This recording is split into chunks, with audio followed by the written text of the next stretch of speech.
ঠিক। সময়ের মর্ম বিসিবির বোর্ড অফ ডিরেক্টররা বা স্পেসিফিক ভাবে বলতে গেলে আসিফ নজরুল, যিনি বর্তমানে বাংলাদেশের ক্রীড়া উপদেষ্টা, তিনি বেশ ভালোই বুঝছেন এখন। কারণ কি, 24 ঘন্টার আলটিমেটাম গতকাল দিয়েছে আইসিসি। ভারতের খেলতে যাবা কি যাবা না, নাহলে তোমরা বাদ। স্কটল্যান্ড এন্ট্রি নিবে, সিদ্ধান্ত তোমাদের হাতে।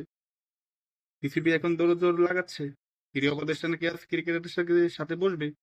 এই বসাটা আরো আগেই দরকার ছিল, বসেননি, পাত্তা দেননি, আজ বসছেন। তো কোন সিদ্ধান্তে যাবেন? ভারতে গিয়ে খেলবেন নাকি ডিগনিটিতে থাকবেন? মিস্টার আসিফ নজরুল, যে সিদ্ধান্ত নেন না কেন, সেটা আত্মঘাতী হবে। কারণ ভারতে গিয়ে এখন খেলতে চাইলে আপনার ডিগনিটি, আপনি নিজের মুখ থেকে তো বলেছিলেন ডিগনিটি আগে, তাহলে সেটার বিসর্জন দিচ্ছেন।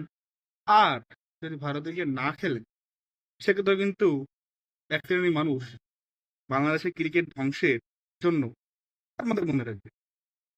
তো উভয় কূলেই সংকট, উভয় বিপদ। ঠিক, ঠিক, ঠিক, ঠিক।